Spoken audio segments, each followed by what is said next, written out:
अगर वो कह रहे हैं किसानों के साथ अन्याय है, चलिए उनकी मान लेते हैं, तो उनकी भी तो सरकार थी केंद्र में 10 साल लगातार। तो इन लोगों को बोल देना अग्निवीर का ये कर देंगे, इस लोगों को पहले क्या किया आप लोगों ने, क्यों नहीं दिया रोजगार युवाओं को। और जो नकली किसान है वो कुछ भी करते रहे, वो दिख रहा है, पूरा देश दिख रहा है किसान। दोस्तों नमस्कार, आज हमारे साथ हैं लोक जनशक्ति पार्टी के दिल्ली प्रदेश अध्यक्ष शंकर मिश्रा जी।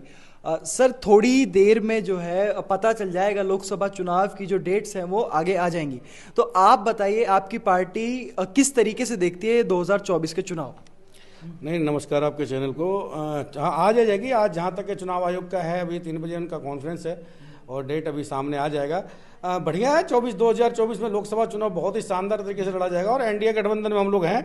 बिहार से 40 के 40 जीत के आएंगे और देश में 400 पार की जो नारा है हमारे पीएम का, हम लोग देश में पूरे 400 पार होगा और बहुत ही सुखद तरीके से देश के प्रधानमंत्री फिर से एक बार देश के यशस्वी प्रधानमंत्री श्री नरेंद्र मोदी जी बनेंगे और उसके लिए हम लोग पूरी तैयारी कर रखे हैं। बिहार में 40 और पूरे देश में 400 पार।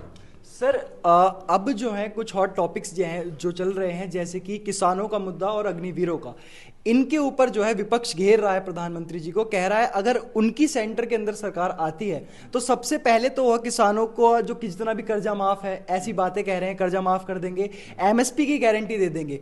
तो क्या ये बातें सिर्फ जुमला है या उनकी अगर सरकार आती है वो कर भी पाएंगे चीज? किसने बोला है, किसने बोला है? राहुल गांधी जी। और कहा है इतना सीरियस लेते हैं राहुल गांधी जी को? राहुल गांधी जी बहुत अच्छा बोलते हैं। राहुल गांधी जी की तो सरकार थी ना, क्यों नहीं उन्होंने किसान का सारा माफ कर दिया? क्यों नहीं एमएसपी ला दिया पहले? क्यों नहीं सेना में भर्ती करवाए लोगों का? बातें करने से थोड़े होता, करने से होता है। राहुल गांधी जी बोलते किसानों के साथ अन्याय हो रहा है। नहीं, तो पहले मैं अभी यही तो आपसे कह रहा हूं, वो कह रहे ठीक है, वो कह रहे किसानों के साथ अन्याय हो रहा है। राहुल गांधी जी को सीरियस लेता क्या कोई? लेकिन फिर भी अगर उन्होंने कहा है, देश के इतने बड़े नेता हैं, अगर वो कोई बात कह रहे हैं तो उनको सुनना चाहिए। अगर वो कह रहे किसानों के साथ अन्याय है, चलिए उनकी मान लेते हैं, तो उनकी भी तो सरकार थी केंद्र में 10 साल लगातार। क्यों नहीं उन्होंने किसान का कर्जा माफ कर दिया? क्यों नहीं हमें उस पर गारंटी दे दिया? जब सरकार अभी एनडीए की है, देश में नरेंद्र मोदी जी प्रधानमंत्री हैं, तब इस तरीके से, जबकि चुनाव सर पे खड़ी है, अभी 10 दिन 1 महीने बाद कभी भी चुनाव हो जाएंगे, अभी आचार संहिता लग जाएगा, इस प्रकार से बयानबाजी देना, ये तो चुनावी मुद्दा कहा जाएगा, चुनावी जुमला ही कहा जाएगा राहुल गांधी जी का। बोलते रहने दीजिए। सपना देखना कोई बड़ी बात नहीं है सरकार में आने की, लेकिन अभी बहुत दूर है, सपना में ही रहेंगे राहुल गांधी जी। और ऐसी जो बात जो है उन्होंने नौजवानों को लेकर भी कही है। नौजवानों के लिए उन्होंने कहा है, जो अभी सरकार ने अग्निवीर स्कीम चलाई थी, जिसके तहत आर्मी के मतलब कुछ लोग, बच्चे जो थे, सिर्फ 4 साल तक सर्व कर सकते थे आर्मी के अंदर, उसके बाद उनकी मतलब कॉन्ट्रैक्ट बेसिस पर थी। वो कह रहे हैं उसे परमानेंट कर दिया जाएगा और जो जितनी भी पिछली भर्तियां रुकी हुई हैं उन्हें भी मतलब सबको सेटल कर दिया जाएगा।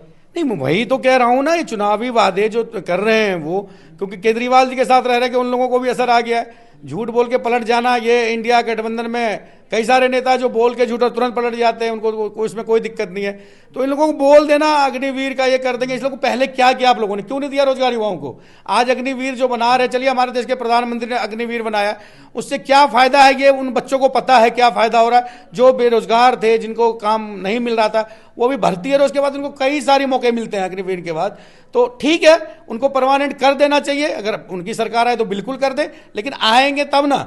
अभी तो वैकेंसी है नहीं प्रधानमंत्री की, तो आते रहिए, घूमते रहिए, जो बयानबाजी करना आपको करते रहिए।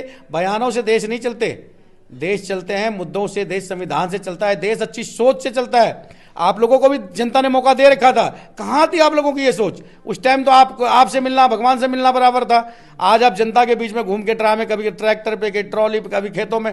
उस समय जब आपकी सरकार थी तब आप जनता के बीच में क्यों नहीं गए? तब पता लगता ना जब आप जनता के बीच में जाते।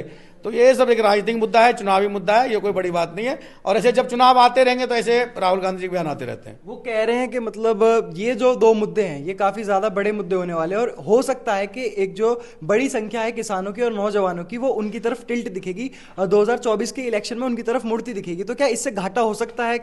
कोई घाटा नहीं, कोई घाटा नहीं। किसान बहुत खुश है, किसान खेत में खुश है, नौजवान अपने ड्यूटी पे खुश हैं, और जो नकली किसान है वो कुछ भी करते रहे, वो दिख रहा है, पूरा देश दिख रहा है। किसान खेत में खुश है और जो नौजवान हमारे बॉर्डर पे खुश है। इससे बड़ी बात कोई नहीं मुड़ने वाला है इंडिया गठबंधन की तरफ। और उनको बोलना है, बोलते रहे, इससे कोई बड़ी बात नहीं हो सकती कि राहुल गांधी जी ये बयान दे रहे हैं, तो कहने दीजिए, क्योंकि 2024 का चुनाव बहुत नहीं। सर, एक लास्ट क्वेश्चन और आपसे पूछना चाहूंगा। हाल फिलहाल में देश में सीएए को जो है इम्प्लीमेंट कर दिया गया था, तो मतलब अब अपोजिशन इसे एक वेपन की तरह अपने मतलब जो मुस्लिम वर्ग है उनको अपने साथ करके मतलब एक वेपन की तरह इस्तेमाल कर रही है। तो क्या आपको लगता है वो जो है मुस्लिम वर्ग को अपनी तरफ कर पाएंगे सीए का? नहीं, कौन कर रहा है, कौन कह रहा है, किसका नाम बताया? ओबीसी जी ओबीसी जी की बयान को आप लोग देखते हैं? ओबीसी जी का बयान तो ऐसे, सुप्रीम कोर्ट तक गए हैं। अरे जाने दीजिए। देखिए देखिए, ओबीसी जी के पास आधार कार्ड नहीं है क्या? अगर नहीं है तो ओबीसी जी को आधार कार्ड बना लेना चाहिए। अरे हमारे देश के मुसलमानों को इसमें क्या दिक्कत है? जिनके पास आधार कार्ड है, पहचान पत्र, उनको क्यों दिक्कत है? हाँ, दिक्कत उनको है जो चोरी छुपे रह रहे हैं, जो रोहिंग्या है, उनको दिक्कत है। तो ओबीसी जी अगर उनमें से है तो उनको भी दिक्कत है। नहीं तो देश के वो लोकसभा मेंबर हैं, और अगर वो इस प्रकार से बयानबाजी कर रहे हैं तो ये तो बलगराने वाली बात है, एक समुदाय को भटकाने वाली बात है, लड़ाने वाली बात है। ये सब एक देश के लोकसभा मेंबर को नहीं करना चाहिए। और इतने बड़े नेता होने के बाद अगर ओबीसी इस प्रकार के बयानबाजी देते हैं तो इससे कोई तुच्छ बयान आ नहीं सकता, क्योंकि ये सबके लिए लागू है, कोई आपके लिए नहीं है, सबको दिखाना पड़ेगा उसमें। तो जो बाहर से लोग आके छुप के चोरी छुप के रह रहे हैं उनको दिक्कत है, ओबीसी जी को इसमें क्या दिक्कत है? ये एक राजनीतिक मुद्दा बना लेते हैं, जैसे अभी चुनाव आ गया तो इन मुद्दों को ये लोग राजनीतिक मुद्दा देश के हित में है वो नहीं सोच रहे, राजनीतिक फायदा मिलना चाहिए इस चक्कर में ओबीसी जी लग जाते हैं। तो मैं यही कहूंगा कि देश के लोकसभा मेंबर हैं और इतने बड़े नेता हैं एक वर्ग के, तो उनको इस प्रकार का बयान शोभा नहीं देता है। और कोर्ट गए हैं तो कोर्ट जाना सबका अधिकार है, बिल्कुल जाए, सुप्रीम कोर्ट खुला हुआ है, सबको सुनने के लिए बैठा है। और इस प्रकार के बयानबाजी से बचना चाहिए नेताओं को। मेरा ये मानना है कि देश के जितने बड़े नेता उनको इस प्रकार के बयानबाजी से बचना चाहिए। धन्यवाद। धन्यवाद सर। कैमरा पर्सन अनुष्का के साथ मैं ऋतिक चौहान, खबरी टीवी।